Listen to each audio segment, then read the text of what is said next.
so I can't play games. Ce que vous venez de voir, c'est un joueur qui s'est blessé en jouant à sa Nintendo Switch. Cela est bien connu avec même des chercheurs qui travaillent dessus pour déceler ce qu'on appelle la Nintendinite, soit des blessures liées au manque d'ergonomie des manettes de Nintendo et notamment de la Switch en mode portable. Et vous verrez que les problèmes de la Switch sont nombreux, entre manque d'aspect communautaire, des succès créés par Nintendo qui n'en sont pas vraiment, ainsi que des problèmes propres en ligne qui tuent peu à peu l'avenir de la Switch. Alors voyons aujourd'hui ce que Nintendo doit impérativement faire pour la Switch 2 pour éviter de refaire ces erreurs qui causera de nombreux problèmes aux joueurs. La Nintendinite ou l'art de blesser ses consommateurs.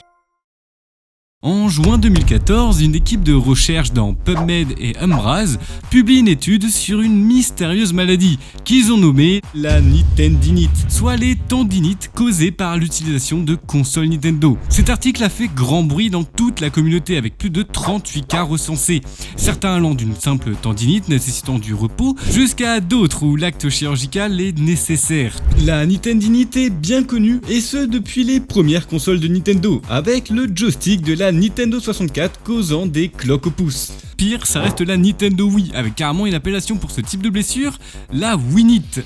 Ici, des blessures causées majoritairement par le motion gaming, des épaules déboîtées, des chevilles foulées et même certains problèmes de dos causés par l'usage intensif des Wiimotes. Nintendo n'a fait aucune communication sur ces cas, mais rassure les joueurs car ils font de la prévention avant chaque session de jeu. Et oui, rappelez-vous, nous avons tous vu ces petits avertissements sans forcément y prêter attention. Et cette malédiction des manettes, Nintendo a continué même sur la Switch. Le problème, c'est surtout l'utilisation de celle-ci en mode portable. Ça ne vous est jamais arrivé de jouer les 2 heures à Mario Kart par exemple en mode nomade et d'avoir des fourmis dans les mains. Personnellement, ça m'arrive à chaque fois et je pensais que c'était dû à ma position. Mais non, de nombreuses personnes s'en plaignent. Certains même disent ne plus jouer à la Switch en mode portable à cause de cela. Comme c'est Tom sur TikTok qui explique que la disposition des Joy-Con de la Switch en mode portable amène forcément des douleurs à cause de la position des bras qui se doivent de maintenir la console.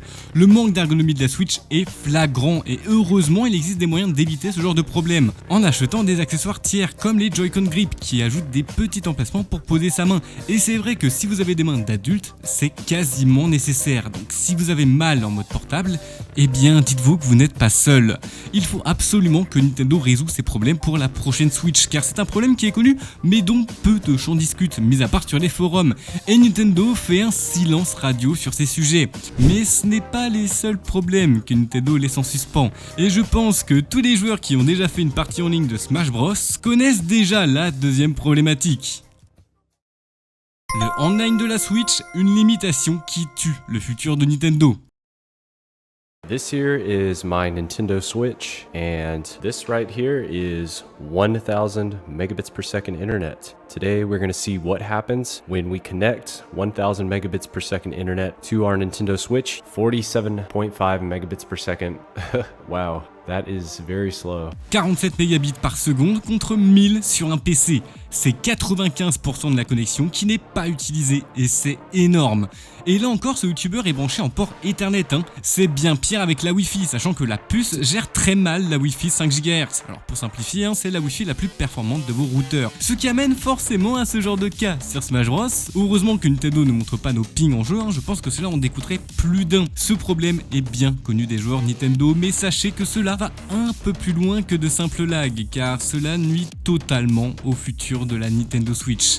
Et c'est ici que je vais devoir vous parler de la collaboration entre Nintendo et Microsoft. Vous vous rappelez en 2019 l'annonce qu'a fait Nintendo avec Banjo-Kazooie, jouable sur Smash Bros.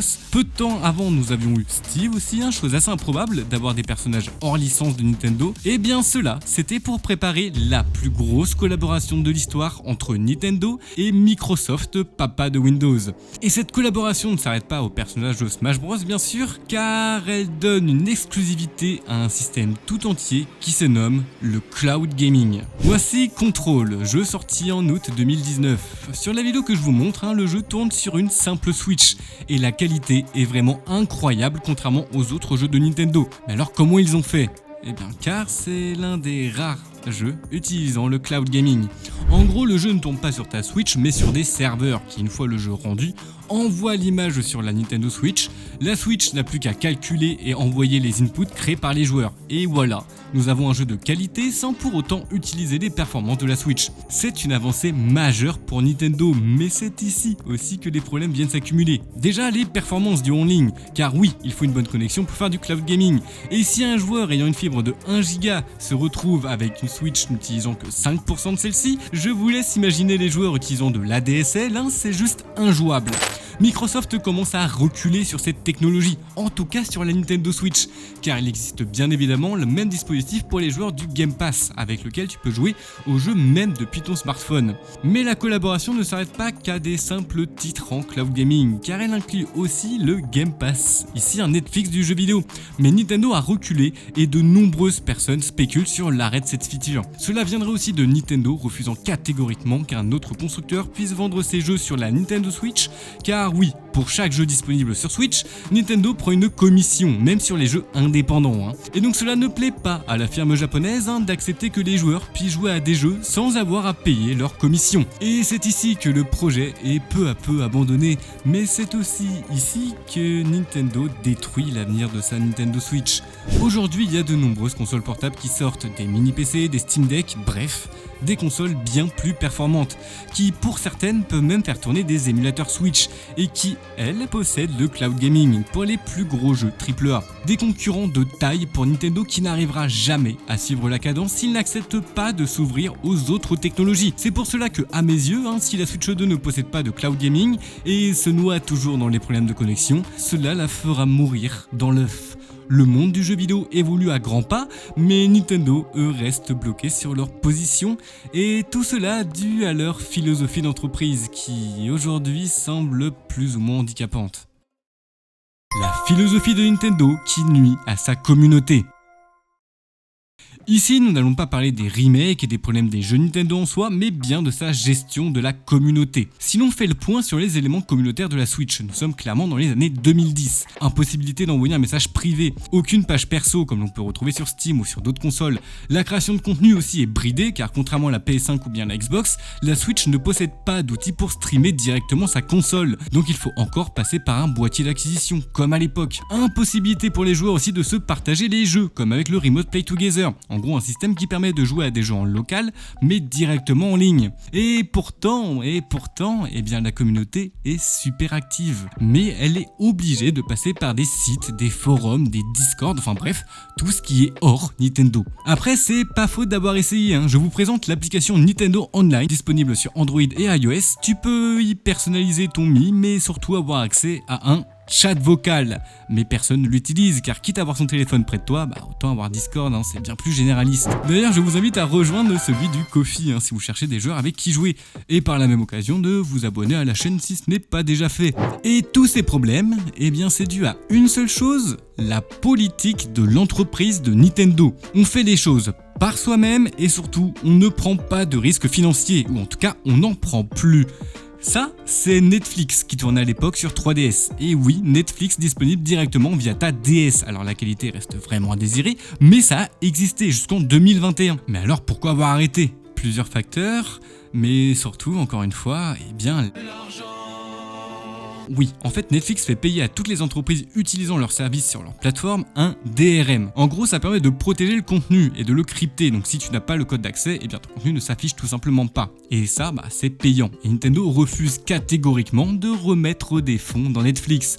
Certains spéculent même sur la collaboration entre Nintendo et Hulu, une plateforme de streaming américaine, elle accessible depuis l'eShop, mais qui payerait Nintendo pour rester exclusive à la console.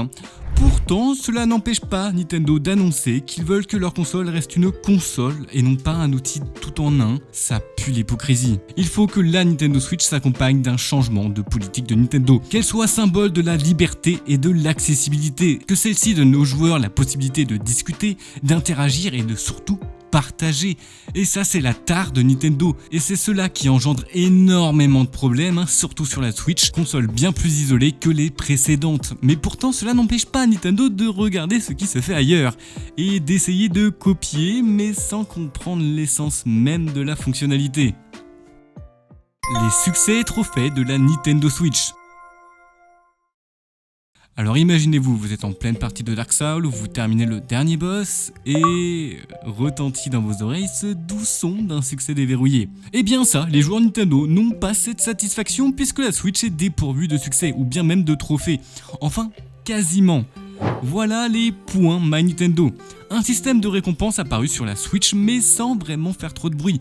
L'objectif, remplacer le système du Club Nintendo avec les fameuses cartes que l'on tenait dans chaque boîtier de jeu. Nintendo a remis le couvert mais en y apportant des missions, comme se connecter au Nintendo eShop ou bien jouer à un jeu NES. Ceux-ci vous rapporteront des points utilisables pour avoir des récompenses comme des wallpapers pour PC, des guides de jeu en PDF ou bien des goodies, des sacs et même ce tapis de souris Kirby. Je défie quiconque de faire une game de Valorant dessus. Ce système s'apparente un peu, mais vraiment prenez ceci entre gros guillemets, à un système de succès, mais sans vraiment en être un. Déjà, la plupart des missions à faire sont simplement des choses basiques, comme associer un compte Google à son compte Nintendo et accepter les mails publicitaires de Nintendo. Alors certains sont quand même reliés à des jeux, enfin à 3 jeux, Animal Crossing Pocket Camp, Fire Emblem Heroes et Super Mario Run, soit que des jeux mobiles, donc on oublie tous les jeux Switch et c'est bien dommage. Le système en lui-même est sympathique, mais vraiment, pourquoi le faire pour les jeux mobiles et non pas les jeux Switch, et encore une fois avec des notifications au sein même de la Switch. Là je vous montre le site de Nintendo et je pense que vous êtes beaucoup à ne pas savoir que cela existe et c'est bien normal. En outrepassant le système de récompense, certes assez conséquent pour des goodies, et bien le système n'a rien à voir avec les systèmes traditionnels des succès. Alors on rejoint un tout petit peu le chapitre sur la fameuse philosophie de Nintendo et la communauté. Nintendo admet l'idée que les succès amèneraient le joueur à ne plus se lancer ses propres défis. Mais encore une fois, Minecraft est l'exemple même du jeu bac à sable et la mise en place de succès n'a aucunement détérioré la créativité des joueurs. Bref, Nintendo a voulu mélanger des succès et le club Nintendo et l'on se retrouve avec une feature inintéressante, inconnue et incompatible avec les jeux Switch. Encore une fois, Nintendo a des années de retard et c'est ici le problème. Refaire encore et encore la même formule sans s'attacher aux nouveautés. Pour la Switch 2, il est nécessaire d'apporter cet aspect fun des succès, redécouvrir des façons de jouer, des défis, augmenter aussi la durée de vie, sachant que même sur Mario Party All-Star, il existe des succès à faire en jeu, mais qui ne sont pas consultables par les autres joueurs ou même reliés à une simple notification Switch. Nintendo a encore beaucoup de progrès à faire, et écouter leur communauté serait peut-être déjà un premier pas pour appréhender le présent et ainsi se préparer au futur. Et vous ? Quels seraient les problèmes de la Switch que vous ne voulez pas revoir sur la Switch 2 ? Je lirai vos réponses avec grand intérêt. Sur ce, c'était Alpha Rose, gérant de l'Alpha Rose Coffee. Abonnez-vous si ce n'est pas déjà fait et je vous dis à la semaine prochaine pour une nouvelle vidéo. Alright, let's go. You know I be getting it, sorta like I'm supposed to. Get your hands up, get your hands up. Pull up in the old school top, let back. Don't hate me, I'm just AG.